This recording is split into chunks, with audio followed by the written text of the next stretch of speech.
Subscribe करें और bell दबाएं ताकि कोई खबर रह न जाए। सब्सक्राइब करें और बेल दबाएं ताकि कोई खबर रह न जाए।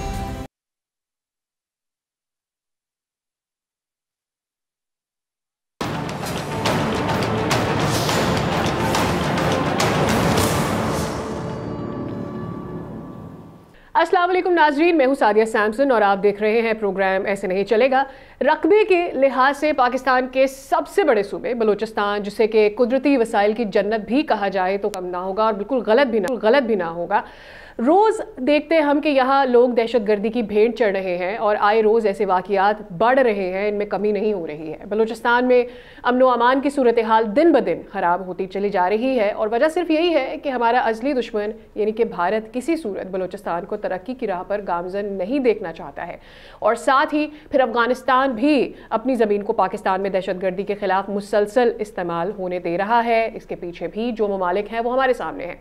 KP में दहशतगर्दी के वाक़यात हो या फिर बलूचिस्तान में, एक बात तय है और अब वाज़ेह होती चली जा रही है, वो ये कि पाकिस्तान के जो दुश्मन अनासर पाकिस्तान का अमन ख़राब करने के लिए और उसे तरक्की से रोकने के लिए मुसलसल ऐसे इक़दाम करें जिससे पाकिस्तान को नुकसान हो सके। कल दोपहर भी हमने देखा कि जाफर एक्सप्रेस पर बोलान के मकाम पर दहशतगर्दों ने हमला किया।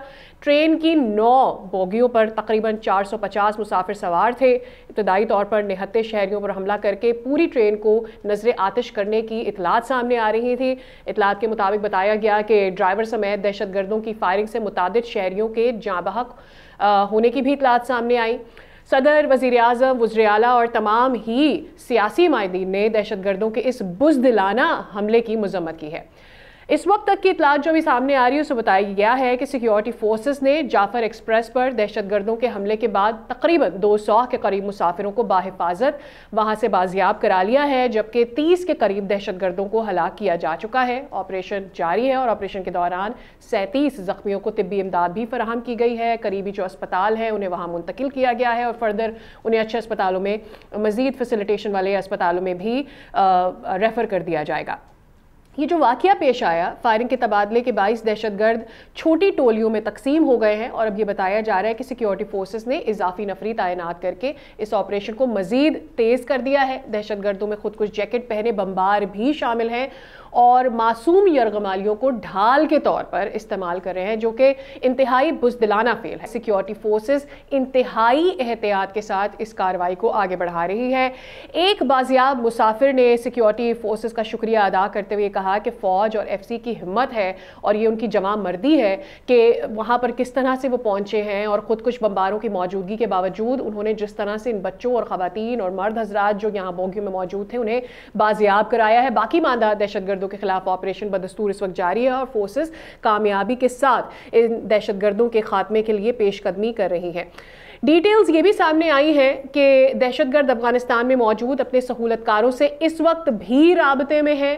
कल से इंडियन मीडिया पर एक वावेला मचाया जा रहा है, बड़ी बड़ी ट्रांसमिशंस की जा रही हैं और इंडियन मीडिया खुश नज़र आ रहा है। और उसकी खुशी की वजह क्या है, ये खुशी का समा क्या है, ये एक सोचने की बात है और शायद ये हमसे ढकी छुपी बात है भी नहीं, क्योंकि जो सो कॉल्ड शाइनिंग इंडिया है मोदी का, वो चाहता ये है कि पाकिस्तान को किसी तरह से इकोनॉमिकली और फाइनेंशियली ड्रेन किया जाए, पाकिस्तान को नुकसान पहुंचाया जाए।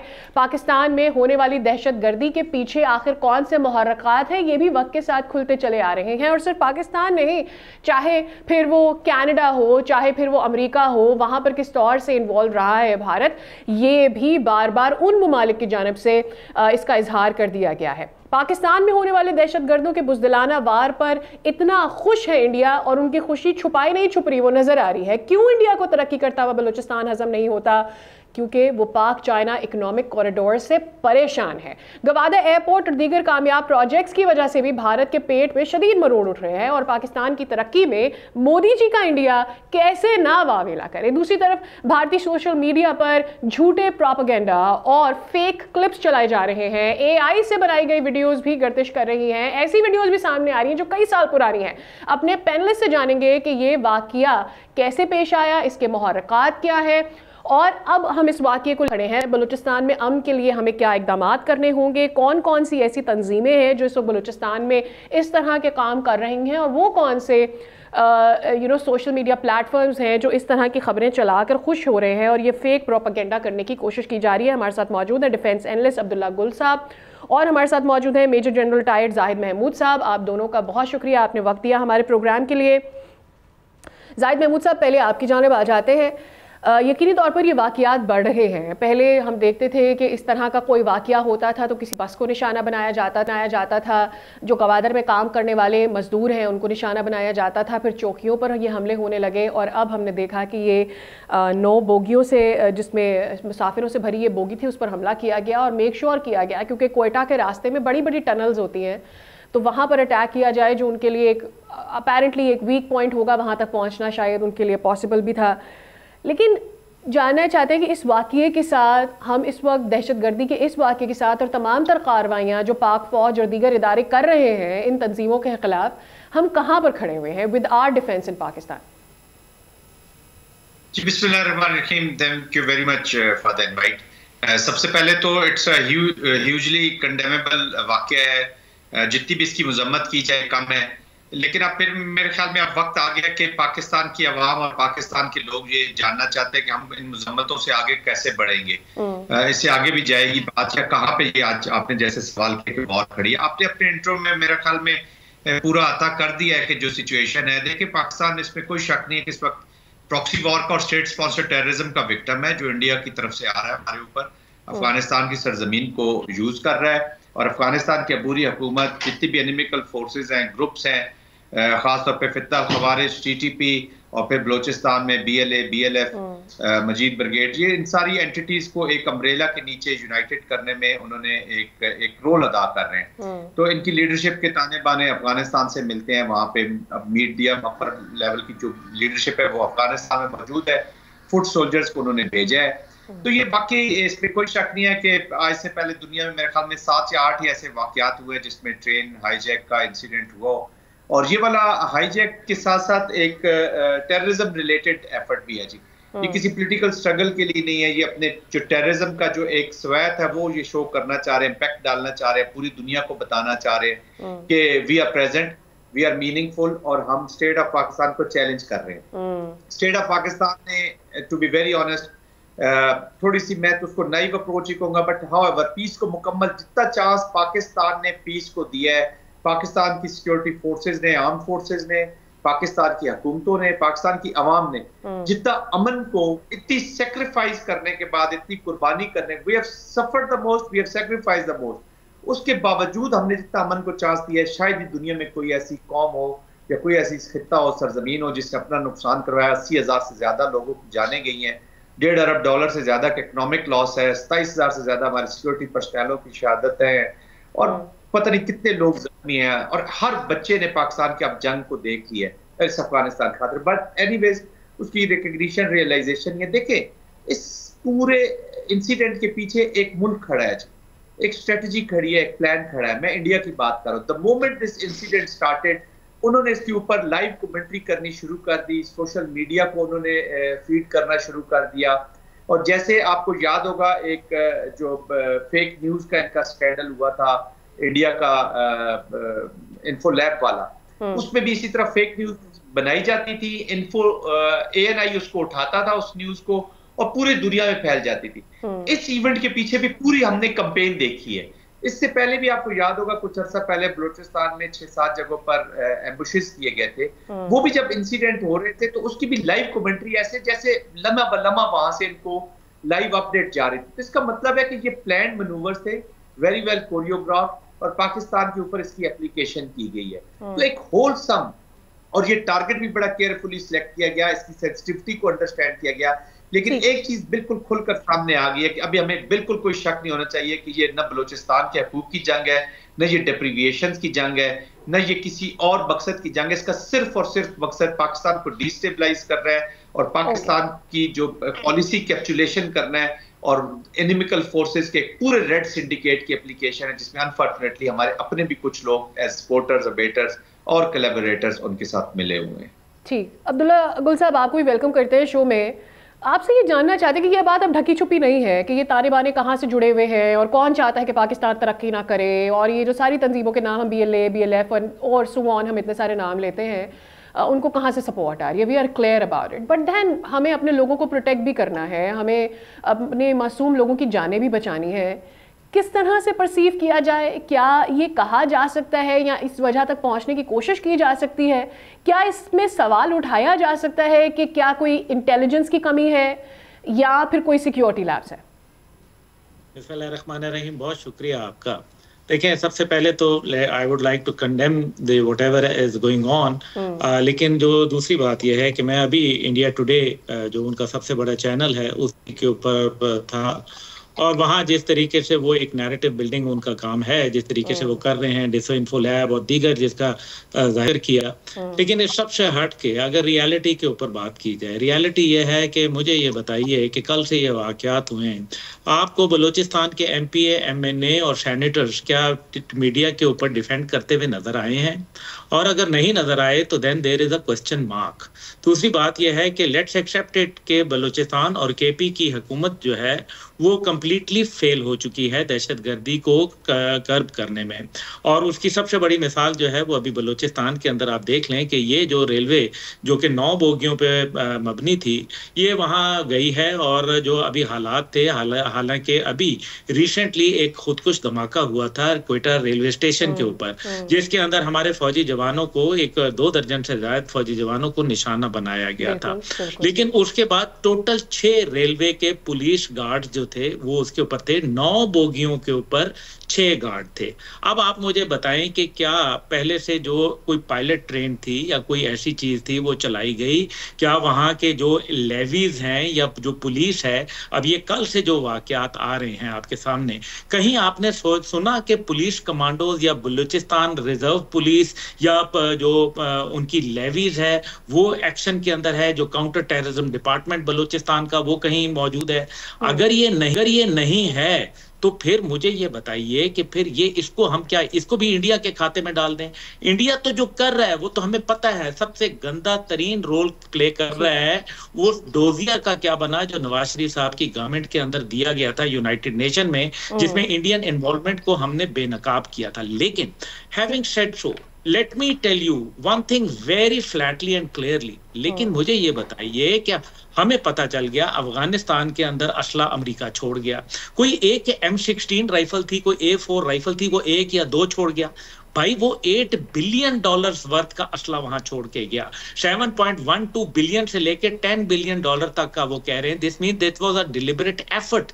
नंबर 2, गारंटर जो थे दोहा अकॉर्ड के, एक तो अफगानिस्तान के तहरीक तालिबान थे, दूसरी जानिब जो है वो अमेरिका भी तो था। अमेरिका को क्यों नहीं पूछा जाता? दुनिया के 5वें नंबर की दहशतगर्द तंजीम है BLA, ये डिक्लेयर्ड तंजीम है। अब मुझे बताइए कि अब तो अब्दुल्ला साहब, डोनाल्ड ट्रंप साहब की जानिब से खुद ये कह दिया गया कि हमारी यानी बाइडेन हुकूमत की ये नाकामी थी कि उनकी जानिब से एक बड़ी तादाद में असलहा वहां छोड़ दिया गया। एंड नाउ ही सेज कि भाई टैंकर्स हैं और इतने बड़े बड़े व्हीकल्स हैं, सिर्फ ऐसा एमिनेशन नहीं है कि गन्स हैं और चला ली गई। There is a huge amount of emanation there along with the transportation. So now why don't we raise our voices? This is exactly what I am saying कि पाकिस्तान का जो हमारा मौकफ था उसकी डोनाल्ड ट्रंप साहब ने तायीद की, और उनको ये पता चल गया कि हाँ पाकिस्तान में जो टेररिज्म है उसके पीछे अमेरिकन वेपन मौजूद है। दैट इज द रीजन कि ये तमाम जो वेव ऑफ टेररिज्म जिसके अंदर 45% इजाफा हुआ रिसेंट रिपोर्ट के मुताबिक, तो फिर मुझे ये बताइए कि फिर इसके अंदर अगर अमेरिकी असला ना होता तो जाहिर है फिर इतना बड़ा तो ये नहीं होता। दूसरी जानिब आप देखें कि ये एक बड़ा प्लान्ड ऑपरेशन था, ऐसा नहीं है इसके अंदर थोड़े बहुत नहीं 100-200 लोग जो थे वो दहशतगर्द बकायदा आए हैं। और दूसरी बात, सबसे बड़ी बात यह है कि इस टाइम पे जो बलूचिस्तान की वो लीडरशिप जिनको जो है वो अवाम ने वहां अपने वोटों के जरिए इलेक्ट किया है, वो कहां छुप गए हैं? वो क्यों नहीं सामने आ रहे? क्या वजह है कि वो इनके ऊपर कंडेम नहीं कर रहे? ठीक है, किबला याद साहब भी हमें ज्वाइन कर चुके हैं, आपको भी वेलकम करते हैं। आप साबिक चेयरमैन हैं इस्लामी नजरियाती काउंसिल के, बहुत शुक्रिया आपके वक्त के लिए, हमारे शो के लिए। आमतौर पर इसको जोड़ा जाता है कहीं ना कहीं इस्लाम के साथ, दीन के साथ जोड़ने की कोशिश की जाती है। बताया जाता है कि जी ये कोई मजहबी कैंपेनिंग की जा रही है। एक तो इसके ऊपर ज़रा एक दफ़ा फिर क्लैरिफिकेशन वैसे तो बनती नहीं है। अब आके जब आप मासूम लोगों की जानों को, बच्चों को, ख़वातीन को स्टेक पर डाल देते हैं, और फिर अब बहुत सारी और तंजीमें भी इस वक्त बलूचिस्तान में काम कर रही हैं जो सो कॉल्ड ह्यूमन राइट्स की एक्टिविस्ट तंजीमें हैं, लेकिन फिर जब इस तरह का वाक़या आता है तो उनकी जानिब से कोई हम देखते नहीं कि मजम्मत आए। की बात बिल्कुल सही है, लेकिन जो बलूचिस्तान की सूरत हाल है, बिलखुसूस कल का जो वाक़या है जाफर एक्सप्रेस का, इसका तो मजहबी तंजीमों के साथ कोई ताल्लुक नहीं, बल्कि ये तो वहाँ पे जो BLA है, बलूचिस्तान लिबरेशन आर्मी, उन्होंने बाकायदा इसकी जिम्मेदारी भी कबूल की है। और ये तो आलेदगी पसंद लोग हैं और मुसल्ला तहरीक पे यकीन रखते हैं, मुसल्ला जद्दोजहद पे यकीन रखते हैं। और ये बात बिल्कुल सही है कि जो अमेरिका ने अभी असलहा छोड़ा, ये असलहा ऐन मुमकिन है कि तहरीक तालिबान पाकिस्तान के रास्ते या उनके जरिए ये असलहा उन तक भी पहुंचा है, जिसमें बहुत ही सोफिस्टिकेटेड गन्स हैं और नाइट विजन्स हैं कि जो आलात हमारे पास नहीं है, हमारी फौज के पास, सिक्योरिटी एजेंसीज के पास नहीं है। तो इसकी वजह से ये सूरत हाल बहुत पेचीदा बन गई है। और अब हम देखते हैं कि क्या सूरत हाल बनती है। इंडिया का जो प्रोपेगेंडा है, इसमें कोई शक नहीं, इंडिया मीडिया पे ये दिखाया जा रहा है कि जाफर एक्सप्रेस को आग लगाई गई है, लेकिन जो इत्तलात हैं इस किस्म का कोई वाक़या नहीं हुआ। अभी कुछ लोग उनकी हिरासत में हैं, यरगमाल हैं, और उनके लिए कोशिशें जारी हैं। ठीक है जाहिद साहब, जिस तरह से हम आपसे पहले भी बात कर रहे थे कि ये वाक़यात अब बढ़े हैं, बट आई ऑल्सो नो कि इन लोगों की या इन तंजीमों की स्ट्रेंथ में भी इजाफा हुआ है। पहले हम देखते थे कि किसी एक तंजीम, हम BLA की बात सुनते थे, नाउ ऐसा लगता है कि ये एक पूरा नेटवर्क है और मुख्तलिफ और जो इस तरह की कलदम तंजीमें हैं वो आपस में एक नेटवर्किंग के थ्रू काम कर रही हैं। चाहे फिर वो आप अब इस पर बता सकते हैं कि क्या फाइनेंशियली भी ये एक दूसरे को सपोर्ट कर रहे हैं? देखिए, फंडामेंटल बात यह है कि दिस इज इकोनॉमिक टेररिज्म। ये टेररिज्म हो ही इस इकोनॉमी की वजह से रहा है। देखिए, पॉलिटिकल अजाइम तो स्पॉन्सर कंट्रीज जो है लाइक इंडिया, उनके पूरे होंगे जी, उनके मकासद पूरे होंगे कि वो स्कटल करना चाहते हैं हम चाइना की प्रोग्रेस को, वो पाकिस्तान चाइना कोलैबोरेशन को स्कटल करना चाहते हैं, क्योंकि चाइना मेन कंपटीटर है वाशिंगटन का। और इंडिया ने अपने आप को एक नेट सिक्योरिटी प्रोवाइडर कहता है, लेकिन है तो watch dog Indo Pacific strategy में, तो उसको एक रोल मिला हुआ है। चाइना के साथ उनके वैसे भी वो एक गुस्से में है, जो बॉर्डर पे उनकी क्लैशेस चल रही हैं, जो इश्यूज चल रहे हैं, तो वो उसको एक रिड्यूस करना चाहता है, उसकी कम से कम इकोनॉमिक एफर्ट को थ्रू पाकिस्तान को एक न्यूक्लियर पाकिस्तान बहुत सी दुनिया के ममालिक को नहीं भाता। इस्लामोफोबिया की वजह से आप देख लें कि न्यूक्लियर पाकिस्तान की वजह से उन्हें पता है कि एक ही मुल्क है जिसमें हमीयत है, गैरत है, जो अपनी पॉलिसीज को फॉलो कर रहा है, जो अपने दिफा को मजबूत करता है और डेटरेंस मेंटेन करता है। इंडिया ने अब देखा है कि कन्वेंशनल अनकन्वेंशनल में तो पाकिस्तान को हर वक्त अपने मैचिंग एस्केलेशन लेडर पे देखता है जी, बल्कि उससे ऊपर ही देखता है। तो उन्होंने फिर प्रॉक्सी वॉर का और इन चीजों का सहारा लिया है। हम बात करें अमेरिकन असला की, देखिए अमेरिका के साथ मिलकर हमने इस विड्रॉल को, जो उनका हैपेजिट हुआ, जो एम्बेरसमेंट हुआ, उसको तो एड्रेस करना ही करना है अफगानिस्तान के कॉन्टेक्स्ट में। लेकिन ये हमारी भूल होगी कि हम ये असला रुक जाएगा या पकड़ा जाएगा या खत्म हो जाएगा या ये सपोर्ट निकल जाएगी, तो इन एलिमेंट्स को सपोर्ट नहीं मिलेगी। इनको सपोर्ट स्पॉन्सर कंट्री ने देनी है उस वक्त जब तक वो अपने ऑब्जेक्टिव्स ना पूरे कर ले। तो उन अज़ाइम को आपने मद्देनजर रख के अपनी स्ट्रेटेजी कार्व आउट करनी है। गुफ्तगू के इस सिलसिले को आगे बढ़ाएंगे, लेकिन यहाँ पे वक्त हो गया ब्रेक का, हमारे साथ रहिएगा।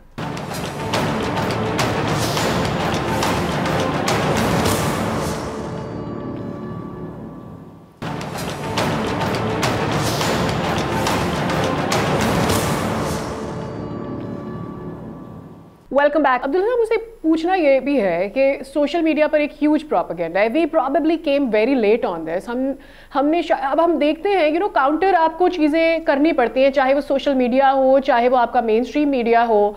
हम देख रहे हैं कि कल से ही वावेला मचाया हुआ है। सो कॉल इंडियन बहुत सारे ऐसे सोशल मीडिया प्लेटफॉर्म्स हैं जहाँ पर गलत वीडियोज़ चलाई जा रही हैं। दोज वीडियोस जो कि पता नहीं पिछले साल की वीडियोस हैं, 6-6 महीने पुरानी हैं, पता नहीं कौन से वाक़यात के वो इमेजेस हैं, वो चलाए जा रहे हैं और उनके साथ डिसइंफॉर्मेशन मुसलसल हम देख रहे हैं फैलाई जा रही है। इधर से कुछ काउंटर होना चाहिए मेरे ख्याल में। Either we are not able to do that equivalent amount of counter जो फैक्ट चेक है, या फिर हम लोग इस खबर के ऊपर बहुत देर से आए हैं, because there was nothing on social media from our side till yesterday. देखिए, जो सोशल मीडिया की बात है तो मिनिस्ट्री ऑफ इंफॉर्मेशन जो आईटी है उसने क्या किया है मुझे ये बताइए। फायरवॉल का किया, उसका क्या फायदा हुआ, जरा लेट अस नो कि वो उसका क्या अभी तक जो है उसकी इम्प्लीमेंटेशन हुई हैं, कहाँ उसको फायदा हुआ, कहाँ हमने चेक्स एंड बैलेंसेस किए। तो कल आपके सामने उसकी किल्ली खुल गई है कि कल से किस तरीके से ये प्रोपोगेट किया जा रहा है। और फिर मगरिब में बैठे जो पाकिस्तान के गद्दार हैं, जो पाकिस्तान का खाते थे, यहाँ पैदा हुए, यहाँ से इज्जत कमाई, नाम बनाया, पैसा बनाया और जाके आज पाकिस्तान के ऊपर जो है वो भौंकते हैं। उनको शर्म आनी चाहिए कि वो आज बीएलए के तर्जुमान बने हुए हैं रादर देन कि वो पाकिस्तान की बात करें। देखें, बात यहाँ ये नहीं है, you may have a difference of opinion with the leadership of Pakistan army और पाकिस्तान की जो सिविल गवर्नमेंट है, लेकिन जो इस टाइम लेकिन आप तंज भी नहीं करते ना जब इस तरह के वाकयात होते हैं। जिन लोगों की आप बात कर रहे हैं उसी पर मैं ये बात करना चाह रही हूँ कि ऐसा नहीं होता कि पाकिस्तान में औरतों और बच्चों पर हमले किए जा रहे हों और आप वहां से बैठ के तंज कर रहे हो और आप ये बोल रहे हो कि जी कहाँ है आपकी सिक्योरिटी इदारे और इस तरह की दीगर बातें। This is exactly what I am saying कि यहाँ जो लोग हैं वो तो पाकिस्तानी कौम है ना, पाकिस्तानी अवाम है, इससे मुबर्रा। देखिए, लेकिन अब जो सिचुएशन है ना वो जरा थोड़ी सी मेरे ख्याल में हमें बड़े सीरियस मेजर्स जो है और स्टर्न मेजर्स जो है वो लेने पड़ेंगे। और स्पेशली जब ये अभी जो एक वाकया हुआ है, this is not going to end now, ये क्योंकि अभी उनके पास हॉस्टेज सिचुएशन मौजूद है। इससे छोड़ दें कि वो सरकारी लोग हैं या गैर सरकारी लोग हैं, जो भी हैं वो पाकिस्तानी लोग हैं। और मेरे पाकिस्तान का कोई एक बच्चा भी है, और पाकिस्तान फौज की ये हसीन रवायत रही है कि उन्होंने अपना खून देके हमारे मुस्तकबिल को सिक्योर किया है, कल भी किया है और आज भी करेंगे इंशाल्लाह, और मुस्तकबिल में भी करते रहेंगे। लेकिन इन सब के बावजूद जो बात यह है कि हमें अपनी दाखिला पॉलिसी का अक्सर-ए-नौ जायजा लेना होगा। अयाज साहब, हमने कितना किया है अफगानिस्तान के लिए, चाहे उनके रेफ्यूजीज को यहाँ पर रखना हो, फिर कई तो यहाँ पर अपनी नेशनैलिटीज ले चुके हैं, अपने कारोबार बसा चुके हैं, they are one of us, they work with us, they stay with अस।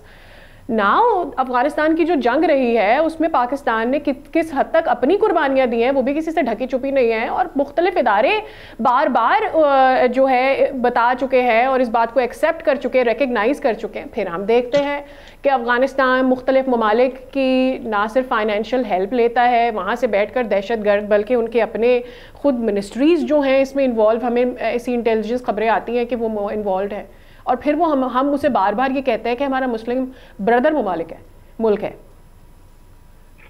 बिल्कुल, अफगानिस्तान जो है मेरा ख्याल ये है कि वो जिसको सियासी टर्मिनोलॉजी में रियल पॉलिटिक्स कहते हैं, तो वो तो रियल पॉलिटिक्स के मुताबिक उसमें कोई इस्लामी हवाला या इस्लामी ब्रदरहुड, भाईचारा, इस्लामी उखुवत, ये पहलू बिल्कुल नहीं है, बल्कि अपने मफादात के लिए जाहिर है कि उन्होंने ये एक सिलसिला शुरू किया है और वो कोशिश ये कर रहा है कि रीजन में एक खतरा बन के रहे, और इस वजह से उसकी शायद कोशिश ये है, खारजा पॉलिसी उसकी शायद ये है कि रीजन में वो खतरा बने और इस तरीके से मुराद हासिल करे।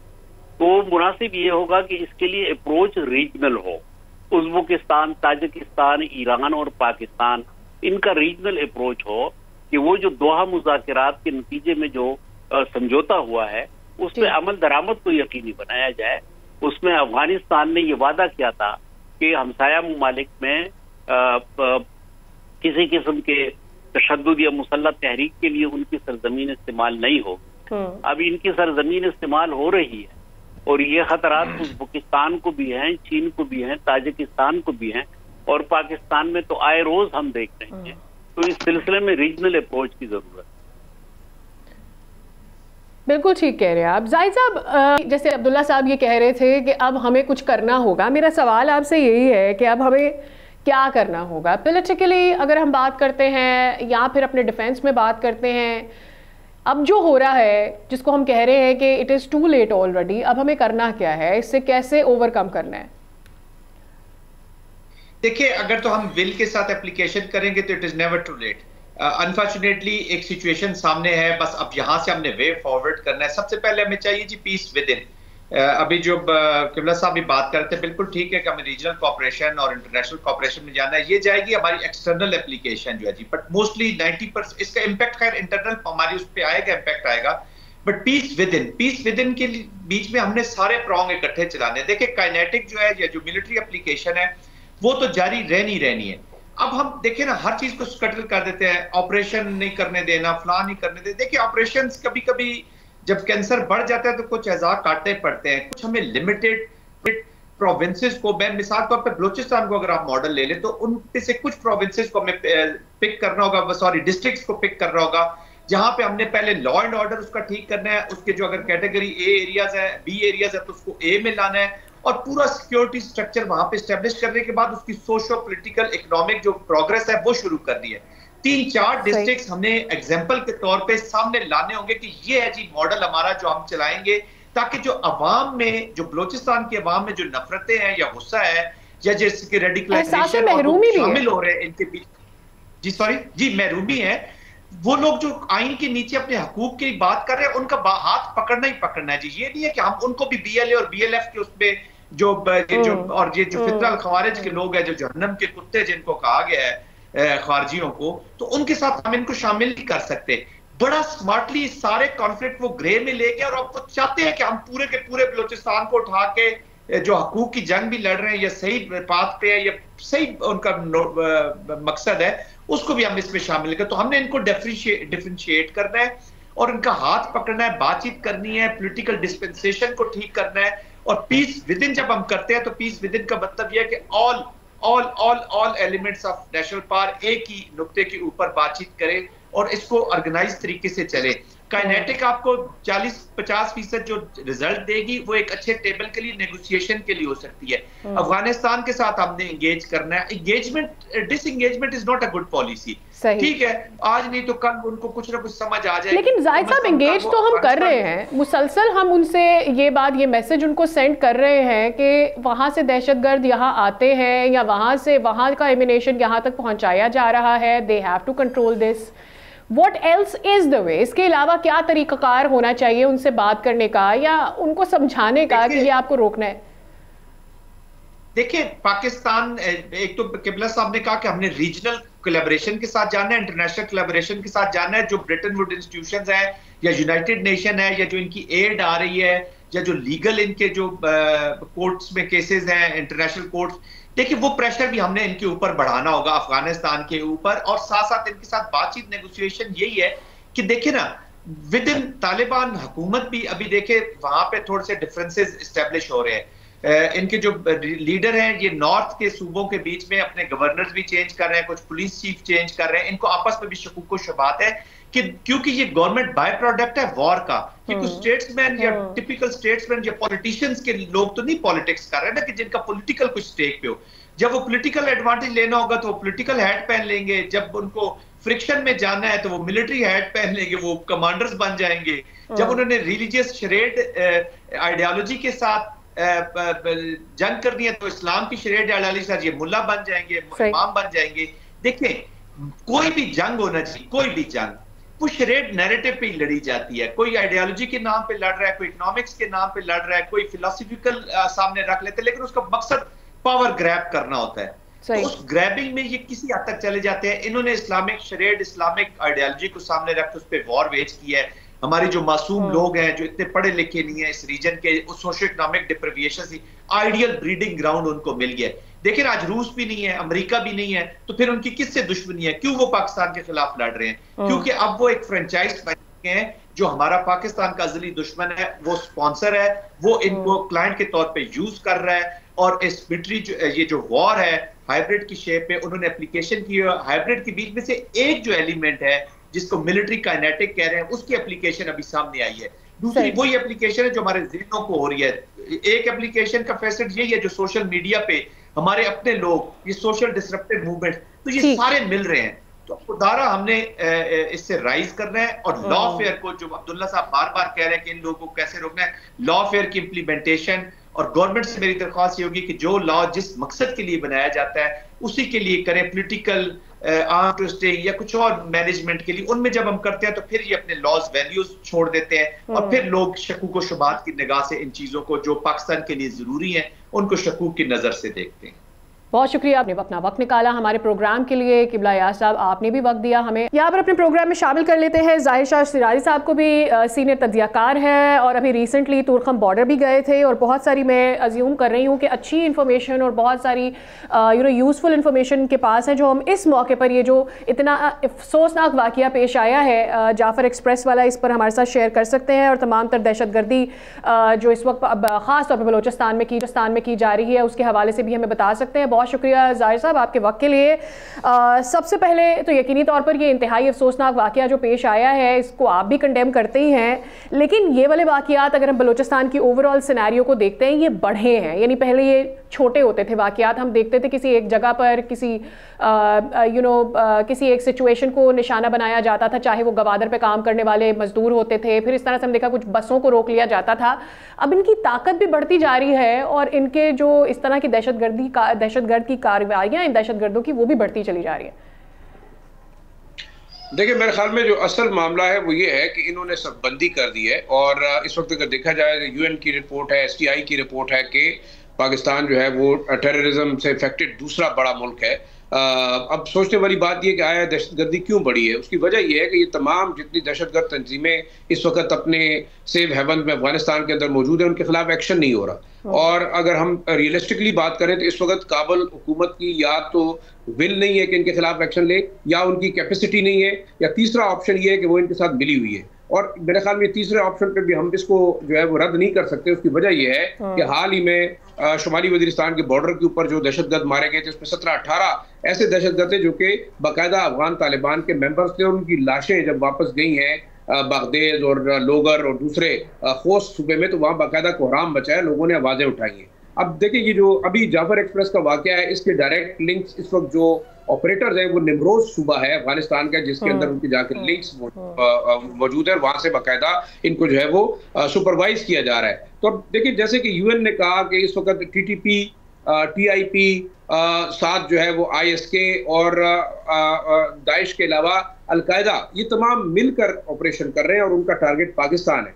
पाकिस्तान के अंदर जो दहशतगर्दी की कार्रवाइयाँ इंक्रीज हुई है, उसकी बड़ी वजह यह है कि ये तमाम दहशतगर्द तंजीमें एक दूसरे को सप्लीमेंट कर रही हैं, सपोर्ट कर रही हैं, और उनकी बड़ी वजह यह है कि वो इस खित्ते के अंदर पाकिस्तान के अंदर कार्रवाइयों का मकसद ये है कि पाकिस्तान ये मामला ना उठाए अफगानिस्तान के साथ कि उसकी सरजमीन इस्तेमाल हो रही है। अब मिसाल के तौर पर अगर हम देखें जिस तरीके से इतनी बड़ी तादाद में इन दहशतगर्दों ने जो है वो ऑपरेशन किया है, ये कोऑर्डिनेटेड एफर्ट है, और इसके अंदर वो हॉस्टाइल ममालिक जिसमें हिंदुस्तान बिल्कुल सर फहरिस्त है, ऐसे दूसरे ममालिक जिनका इस खित्ते के अंदर इंटरेस्ट है, वो इनको लॉजिस्टिक सपोर्ट भी फराम कर रहा है, इंटेलिजेंस भी फराम कर रहा है। और ये तमाम तरीक़ेकार को अगर देखा जाए तो अगर अफगानिस्तान के अंदर बैठ के ये कार्रवाई मॉनिटर हो रही है और ऑर्गेनाइज हो रही है, इसका मतलब है कि अफगान हुकूमत इसके बारे में उसको इल्म है। अगर नहीं है तो उन्हें पाकिस्तान के साथ इंटेलिजेंस शेयरिंग करनी चाहिए ताकि इनके खिलाफ बाकायदा कार्रवाई की जा सके।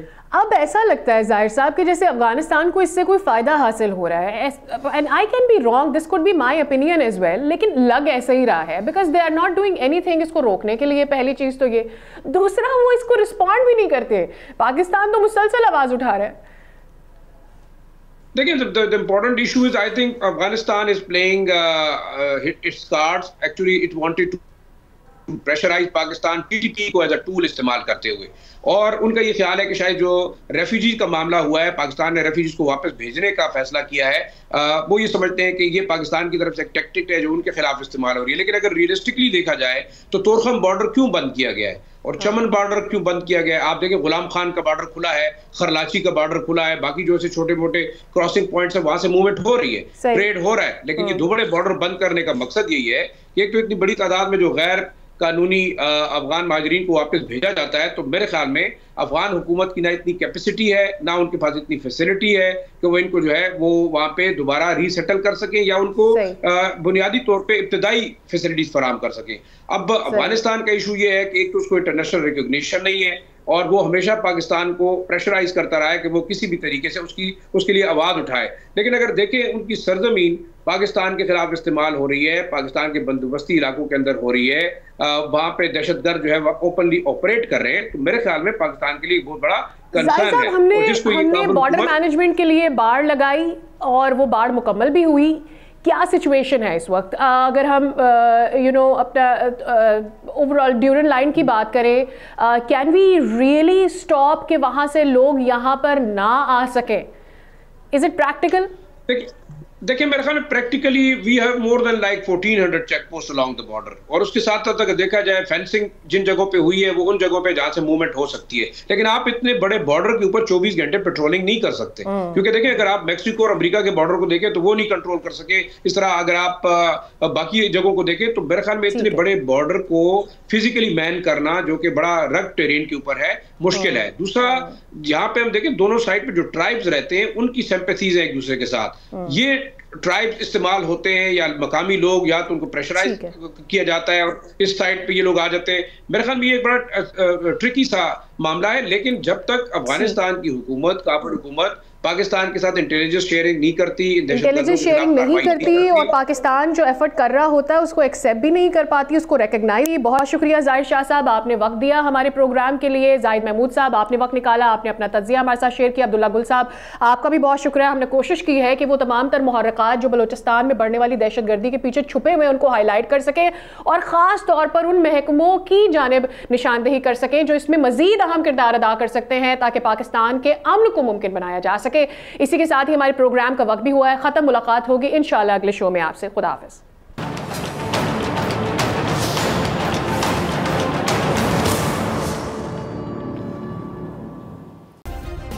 सब्सक्राइब करें और बेल दबाएं ताकि कोई खबर रह न जाए।